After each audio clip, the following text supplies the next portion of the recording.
Hello friends, स्वागत है आपके अपने 10th ऑनली यूट्यूब चैनल पर। तो आज हम बात करने वाले हैं कुछ हीलियम्स जो गैसें होती हैं। जैसे कहा जाए, जो आक्रिय गैस किस प्रकार रिएक्ट करती हैं, किस प्रकार अपना इलेक्ट्रॉन्स बनाती हैं। तो ये वीडियो नंबर 4 है। अगर आपने वीडियो नंबर 5 सेकंड थर्ड नहीं देखी है तो मैंने वीडियो की डिस्क्रिप्शन बॉक्स में दे रखा है, आप वहाँ से जाकर इन्हें देख सकते हो। तो चलो आज की वीडियो स्टार्ट करते हैं। अगर आप 10th कहा जाए 10वीं 12वीं के छात्र हैं तो ये चैनल आपके लिए बहुत ही ज़्यादा पावरफुल एंड इम्पॉर्टेंट्स होने वाला है, क्योंकि मैं इस चैनल पे जो 10th 12th का मटेरियल्स होता है इम्पॉर्टेंट्स वो प्रोवाइड करता हूँ। इसलिए इस चैनल को आप सब्सक्राइब कर लें और बेल आइकन को ज़रूर दबा दें। चलो स्टार्ट करते हैं। सबसे पहले कहा जाता है कि आक्रिय गैस कौन सी होती हैं। जो आक्रिय गैस किस प्रकार अपना रिएक्ट करती हैं, तो कहा जाता है आक्रिय गैस वे गैसें होती हैं जिनका जो बाहर का आउट ऑफ इलेक्ट्रॉन्स होता है, बाहर कक्ष का जो कक्ष होता है, तो उसका जो इलेक्ट्रॉन्स में 8 इलेक्ट्रॉन्स प्रेजेंट होते हैं। अगर उनके बाहर के कहा जाए, बाहर कक्ष के आउट में अगर 8 इलेक्ट्रॉन प्रेजेंट नहीं है तो वो शेयर कर लेती हैं। तो ऐसी गैसें होती हैं, ऐसी गैसें उन्हें आक्रिय गैस कहा जाता है। वो कौन कौन सी होती हैं, जैसे कि हीलियम हुई, नियॉन हुई, ऑर्गन हुई और क्रिप्टन हुई, जिनॉन हुई, रेडॉन हुई। ये सब किस कैटेगरी में आती हैं? ये सब आक्रिय गैसें होती हैं। क्यों होती हैं ये आक्रिय गैसें? क्योंकि इनकी जो ब्रहा कक्ष होती है, बाहर की आउट ऑफ कक्ष होती है, इनमें क्या रहता है? 8 इलेक्ट्रॉन्स, कहा जाता है 8 इलेक्ट्रॉन्स प्रेजेंट होते हैं। कितने इलेक्ट्रॉन्स प्रेजेंट होते हैं? 1 इलेक्ट्रॉन्स प्रेजेंट होते हैं। इसलिए इन्हें क्या कहा जाता है? आक्रिय गैस कहा जाता है। तो आक्रिय गैस कौन कौन सी होती है? हीलियम, नियॉन, ऑर्गन्स, क्रिप्टन्स, जिनॉन्स और रेडॉन्स। ये सब क्या है? आक्रिय गैस होती हैं, क्योंकि इनके जो ब्रहा कक्ष में कितने 8 इलेक्ट्रॉन प्रेजेंट होते हैं, इसलिए इन्हें आक्रिय गैस कहा जाता है। कहा जाता है जिन तत्वों के, जिन एलिमेंट्सों के, जिन तत्वों के परमाणुओं की ब्रहा कक्ष में 8 इलेक्ट्रॉन नहीं होते हैं, उनके परमाणु ही रासायनिक क्रिया में भाग लेते हैं। और कहा जाता है जिनके परमाणु, कहा जाता है जिन एलिमेंट्स में उनके परमाणु के आउट ऑफ लेयर कहा जाए, ब्रहा की बाहर की कक्ष में क्या 8 इलेक्ट्रॉन्स प्रेजेंट नहीं थे, और कहा जाता है जिनमें 8 इलेक्ट्रॉन प्रेजेंट थे वो आक्रिय गैस थी। ठीक है। और जिनके आउट ऑफ ब्रहा कक्ष में क्या है 8 इलेक्ट्रॉन प्रेजेंट नहीं होते हैं, उनके परमाणु क्या करते हैं? रासायनिक क्रिया में भाग लेते हैं। किस में लेते हैं? जो केमिकल बैलेंस होते हैं उन क्रियाओं में, उन रिएक्शंस में क्या भाग रहते हैं, प्रेजेंट लेते हैं। कौन से? बे एलिमेंट्स, जिनकी बाहर की कक्षा में क्या होते हैं 8 इलेक्ट्रॉन्स प्रेजेंट नहीं होते हैं, वो क्या करते हैं? वो केमिकल्स बैलेंसिंग में कहा जाए रासायनिक क्रिया में क्या प्रेजेंट या भाग लेते हैं। और तथा जो आक्रिय गैसों के समान इलेक्ट्रॉनिक विन्यास प्राप्त करना चाहते हैं। और वो क्या करना चाहते हैं? जो आक्रिय गैसें होती हैं उनके समान क्या करना चाहते हैं? इलेक्ट्रॉनिक विन्यास प्राप्त करना चाहते हैं। कौन से? बे तत्व, बे एलिमेंट्स, जिनके बाहर के ब्रहा कक्ष में क्या नहीं है 8 इलेक्ट्रॉन नहीं होते हैं, इसलिए वो परमाणु क्या करते हैं? वो रासायनिक केमिकल रिएक्शंस में क्या प्रेजेंट या भाग लेते हैं। उन्हें क्या कहा जाता है? आक्रिय गैसों के समान इलेक्ट्रॉनिक विन्यास प्राप्त करना चाहते हैं, इसलिए वो क्या करते हैं? वो रासायनिक क्रिया में भाग लेते हैं। ठीक है। और आक्रिय गैस बता दी मैंने, जिनकी ब्रहा कक्ष में क्या 8 इलेक्ट्रॉन प्रेजेंट होते हैं, उन्हें आक्रिय गैस कहा जाता है। और कहा जाता है सर्वप्रथम जो रिएक्शंस बैलेंस की बात करें अपन, तो सर्वप्रथम जो आवर्त सरणी की खोज 1869 में मेंडलीफ ने की थी। कहा जाता है सबसे पहले जो आवर्त सरणी की खोज थी, किसकी? आवर्त सरणी की जो डिस्कवर किसने की थी? 1869 में किसने? मेंडलीफ ने की थी। और आधुनिक आवर्त सरणी मोसले के द्वारा प्रतिपादित है। और जो मोसले था, देखो वैसे तो सबसे पहले जो आवर्त सरणी थी, आवर्त सीरीज थी, इसकी जो खोज की बात करें, डिस्कवरी की बात करें, तो मेंडलीफ ने की थी। किसने दी थी? मेंडलीफ ने की थी, वो भी 1869 में। लेकिन जो आधुनिक आवर्त सरणी के मोसले थे, मोसले, उनने इसे क्या किया था? प्रतिपादित किया था। एस्टेब्लिश किसने किया था? मोसले ने किया था। किसने किया था? एस्टेब्लिश मोसले ने किया था। लेकिन इसकी डिस्कवरी मेंडलीफ ने की थी। कब? 1869 में। तो आपका ये इंपॉर्टेंस कहा जाए, इंपॉर्टेंस पीबीटी क्वेश्चन से, इस पर आप इंपॉर्टेंस लगा लें, वीडियो को पोस्ट कर लें और इसे याद कर लें। ठीक है, या इसका स्क्रीनशॉट ले लें। अब बात करते हैं जो आधुनिक आवर्त सरणी में 7 क्षैतिज पंक्तियाँ होती हैं। कैसी क्षैतिज पंक्तियाँ होती हैं? जो आधुनिक आवर्त में कितनी होती हैं? 7। कैसी? हॉरिजेंटल्स पंक्तियाँ होती हैं, जिन्हें हम क्या कहते थे? आवर्त कहते हैं, जिन्हें हम आवर्त कहते हैं। और आवर्त की संज्ञा तत्वों के सबसे बृहत् कक्ष की संख्या को प्रदर्शित करती है। जो आवर्त होती है वो क्या प्रेजेंट करती है? वो संख्या के सभी एलिमेंट्स के क्या करती है?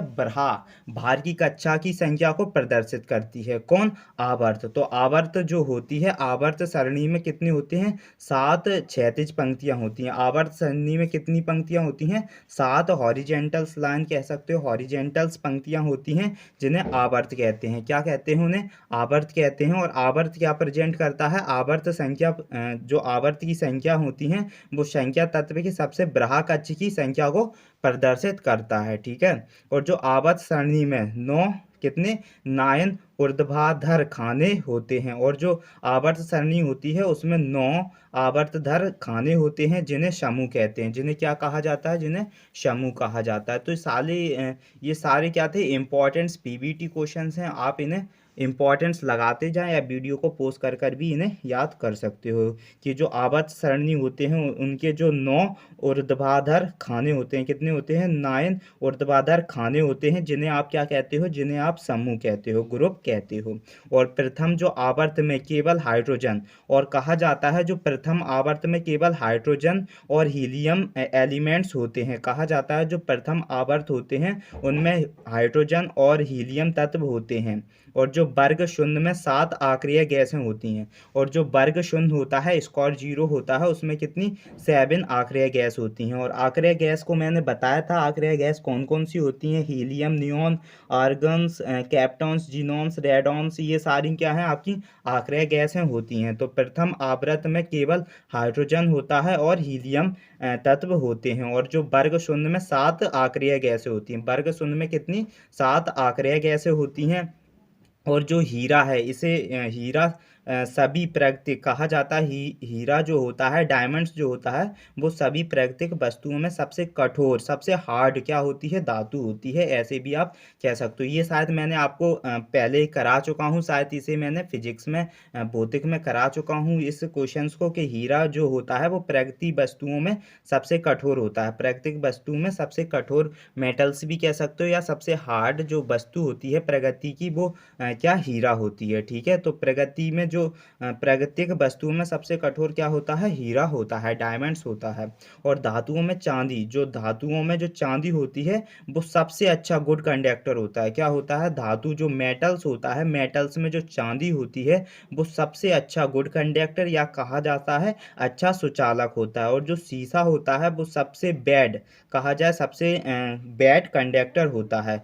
तो कहा जाए धातु मेटल्स में जो चांदी होती है वो अच्छा सुचालक होता है और शीशा कुचालक होता है। ठीक है। ये आप समझ सकते हो कि कोई मेटल्स की बात कर ले, मेटल्स में सबसे अच्छा गुड कंडक्टर क्या होता है? तो सिल्वर होता है। ठीक है, चांदी होती है। और सबसे बैड कंडक्टर कौन होता है? तो वो शीशा होता है। ये साधारण सी बात है, ऑब्वियसली इसे आप याद करके रखें, ये सिंपल से फॉर्म में। ये शायद आपसे मेटल्स नॉन मेटल्स के डिफरेंस बिटवीन में भी पूछ लिया जा सकता है। ठीक है। आप आगे बात करते हैं जो साधारण ताप पर पारा जो होता है, साधारण जो नॉर्मल टेम्परेचर पर जो पारा मरकरी होती है और गैलियम होती है, सीजियम होती है, ये धातुएं द्रव्य हैं। ये कैसी हैं? ये धातुएं एक लिक्विड में है, द्रव्य हैं। और शेष धातुएं कैसी होती हैं? ठोस होती हैं। और बाकी की जो धातुएं कैसी होती हैं? ठोस होती हैं। ठीक है। कहा जाता है जो साधारण ताप पर, जो साधारण नॉर्मल टेम्परेचर पर जो जैसे कि पारा हुआ, गैलियम हुआ, सीजियम हुआ, ये धातुएं कैसे? लिक्विड डिवीजन में, कहा जाए द्रव्य में होती हैं। कैसी? द्रव्य में होती हैं। और जो बाकी की जो शेष होती हैं, शेष धातुएं कैसी होती हैं? ठोस होती हैं। सिर्फ इन तीन को छोड़कर, कौन को? पारा, जो मरकरी हुई, गैलियम्स हुई, सीजियम्स, ये धातुएं कैसी? द्रव्य होती हैं। और बाकी की धातुएं क्या होती हैं? ठोस होती हैं। तो ये इंपॉर्टेंट है, आप इन्हें याद करके रखो। ये तीन कौन कौन सी धातु होती हैं जो धातुएं द्रव्य होती हैं? वो होती है मरकरी, पारा, गैलियम, सीजियम्स, ये द्रव्य धातुएं होती हैं। ठीक है। कार्बन को छोड़कर सभी अधातुएं नरम होती हैं। सिर्फ कार्बन को छोड़कर सभी सभी अधातु कैसी होती हैं, नरम होती हैं। बाकी जो नॉन मेटल्स होता है, सिर्फ कार्बन एक ऐसा नॉन मेटल्स है, उसे छोड़कर बाकी सब कैसी होती हैं, बाकी सब नरम होती हैं। ठीक है, अधातु होती हैं, कार्बन ही एक धातु होती है। तो कार्बन को छोड़कर बाकी सभी अधातुएं नरम होती हैं। ये नहीं कह रहा कि कार्बन एक धातु है, कार्बन एक अधातु है, लेकिन कार्बन कैसी है, कहा जाए एक ठोस अवस्था में प्रेजेंट होती है। तो कार्बन को छोड़कर सभी क्या होती हैं, अधातु नरम होती हैं। कैसी होती हैं, नरम होती हैं। और धातु जो मजबूत एवं कठोर होती हैं, जो आपके मेटल्स होते हैं, ये मैंने आपको डिफरेंस बिटवीन में भी बताया है कि जो मेटल्स होते हैं वो किस प्रकार होते हैं। तो जो मेटल्स होते हैं, धातुएं होती हैं, वो मजबूत एवं कठोर होती हैं। जैसे कि कौन कौन सी, सोडियम हुआ, पोटेशियम हुआ, स्पॉट हुआ, ये धातुओं को छोड़कर, इन धातुओं को छोड़कर बाकी की सभी धातुएं कैसी होती हैं, मजबूत एवं कठोर होती हैं। कैसी होती हैं, मजबूत एवं कठोर होती हैं। और बाकी कहा जाए जो साधारण ताप पर, नॉर्मल टेम्परेचर पर जो अधातुओं में कौन सी, ब्रोमीन द्रव्य, कौन सा, ब्रोमीन द्रव्य तथा शेष अधातुएं ठोस या गैस होती हैं। कहा जाता है अगर नॉर्मल टेम्परेचर पर जो कौन सी नॉन मेटल, कौन सा नॉन मेटल, ब्रोमाइन से एक द्रव्य है, और बाकी के जो अधातुएं हैं वो सब क्या है, ठोस या फिर गैस में आ जाएंगी। कैसी हो जाएंगी, ठोस या किस में आ जाएंगी, ठोस या गैस में आ जाएंगी, सिर्फ ब्रोमाइन को छोड़कर। ब्रोमाइन एक अधातु में, ब्रोमाइन कैसी है, द्रव्य है, लिक्विड डिविजन्स में है। ठीक है। और अब कॉल गैस की बात करेंगे कि कॉल गैस में क्या क्या प्रेजेंट होता है। ठीक है, कौन सी गैसों से मिश्रण होकर कॉल गैस मिलती है। तो कॉल गैस में 46% क्या होती है, हाइड्रोजन होती है, 35% मीथेन होती है, और 11% कार्बन मोनोऑक्साइड होती है, और 5% हाइड्रोकार्बन होती है, और 3% क्या होती है, कार्बन डाइऑक्साइड होती है। इन गैसों से मिलकर इन गैसों का मिश्रण होता है, किसमें, कॉल गैस में। कॉल गैस कोयले के भंजन ऑप्शंस द्वारा बनाई जाती है। जो कॉल गैस होती है वो कोयले के किससे, भंजन से, अवसावन द्वारा क्या करके बनाई जाती है। वायु के साथ विस्फोटक मिश्रण बनाती है।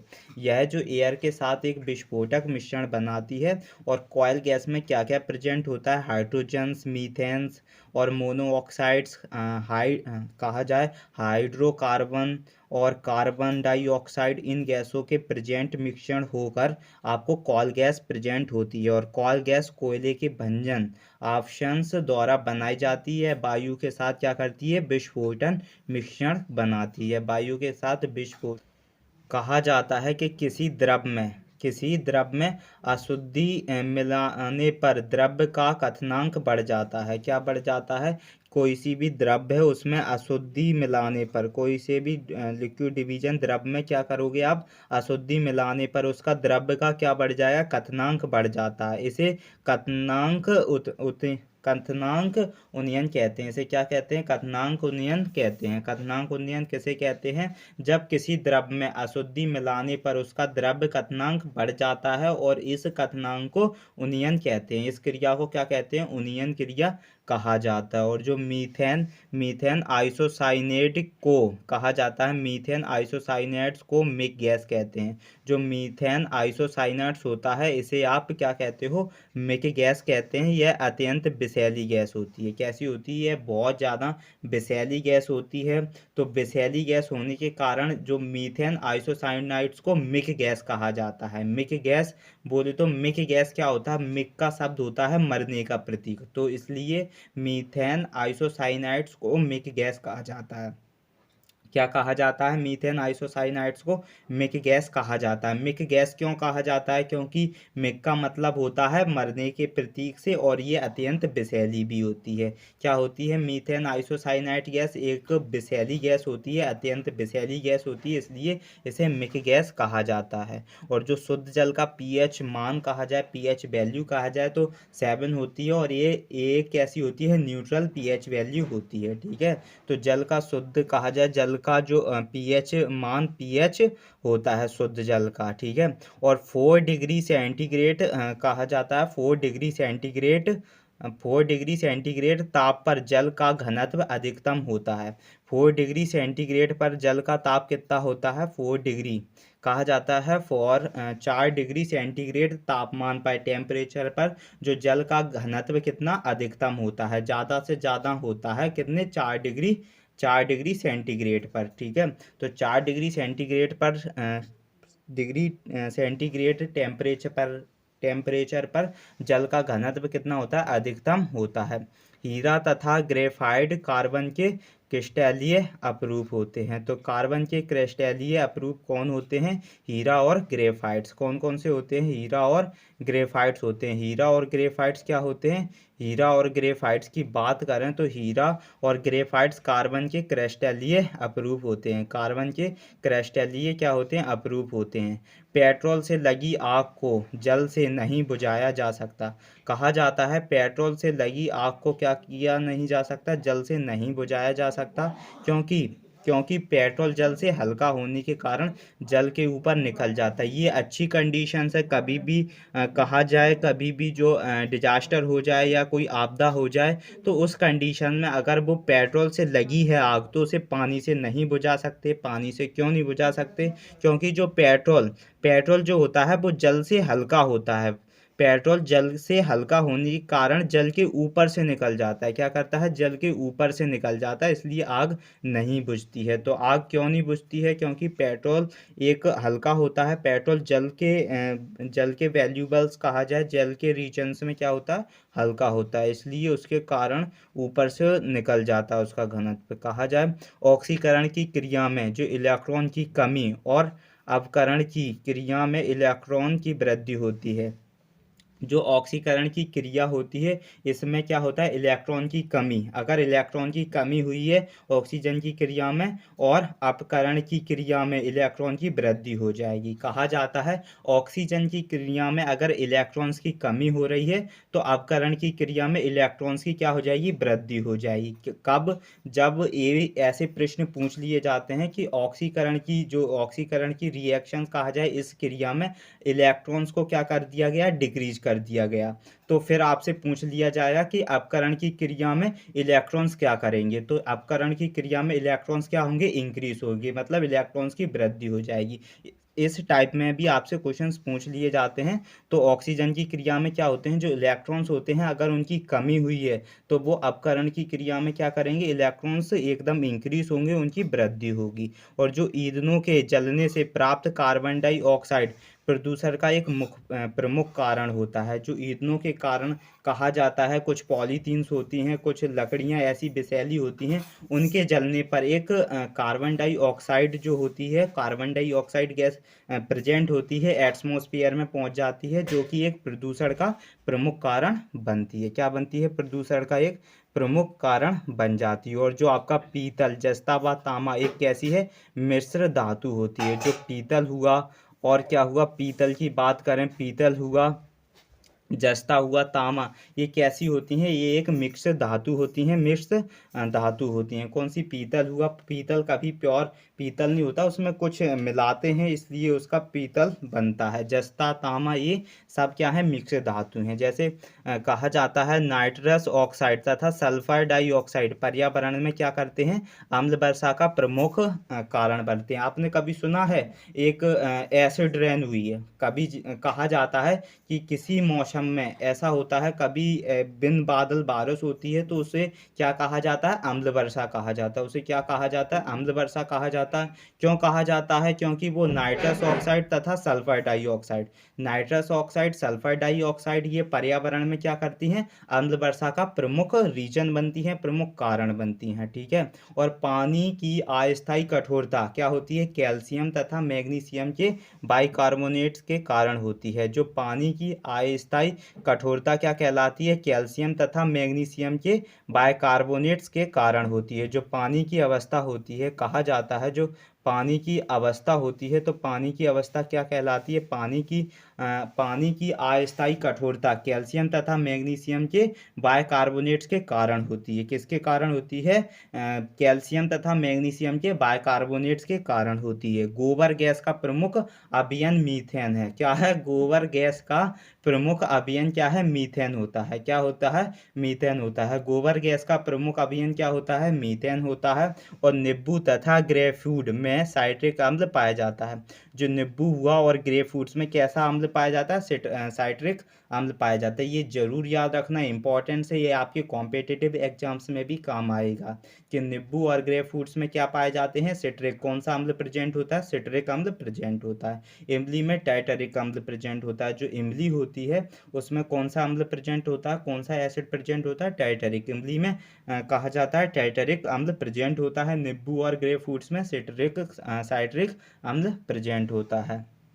और ये इम्पोर्टेंट से कहा जाता है कि यूरेनियम के प्रत्येक नवीकरणीय विखंडन में 190 ME ऊर्जा, MEL ऊर्जा, ये MEL नहीं है, ये शायद मिस्टेक हो गई है, ये MEB होगा। MEB का मतलब होता है प्रति परमाणु विखंडन के क्रम से ऊर्जा मिलती है, कहा जाता है ऊर्जा उत्पन्न होती है। तो यूरेनियम के प्रत्येक नाभिक के विखंडन में 190 प्रति परमाणु विखंडन के क्रम में ऊर्जा उत्पन्न होती है या ऊर्जा मिलती है। तो ये हो जाएगा आपका MEL नहीं है, ये MEB हो जाएगा। 190 MEB। MEB का मतलब होता है प्रति परमाणु विखंडन के प्रति ऊर्जा मिलना। ये इसका मतलब होता है यूरेनियम के प्रत्येक नाभिक के विखंडन में जो यूरेनियम होता है उसके जो न्यूक्लियस में विखंडन होता है, विस्फोट होता है, उसमें कितनी ऊर्जा मिलती है? 190 प्रति परमाणु विखंडन क्रम में ऊर्जा मिलती है। कितनी? MEB कितनी मिलती है? प्रति परमाणु विखंडन क्रम में 190 ऊर्जा प्राप्त होती है। तो आज के लिए इतना ही रहन देते हैं। और ये वीडियो नंबर 4 था। आई होप आपको बहुत अच्छे से समझ में आया होगा। अगर जो समझ में नहीं आए हैं तो उनके क्या करें, आप स्क्रीनशॉट लें और उन्हें वीडियो पोस्ट करके उन्हें याद करें। और जो आप डाउट लग रहा है उन्हें आप कमेंट में डालें, तो मैं उसे आपको नेक्स्ट वीडियो में प्रोवाइड करके उसका सॉल्यूशंस ज़रूर करवाऊँगा या बताऊँगा कि आपने क्या कमेंट किया, ये सही है या गलत। इसके बारे में मैं आपको अगली वीडियो में नेक्स्ट वीडियो में बता दूंगा। तो ये वीडियो नंबर 4 था। अगर आपने वीडियो फर्स्ट सेकंड थर्ड नहीं देखी है तो ये डिस्क्रिप्शन बॉक्स में उन वीडियो की लिंक दे रखी है, आप वहाँ पर जाकर देख सकते हो। तो जितने भी मैं PBT क्वेश्चंस करा रहा हूँ ये बोर्ड एग्जाम्स में से बहुत ही इंपॉर्टेंट्स, मैं कह रहा हूँ वेरी वेरी इंपॉर्टेंट्स हैं। तो आप इन्हें ज़रूर याद करें, वीडियो को पोस्ट करें, स्क्रीनशॉट लें, मगर इन्हें ज़रूर याद करें।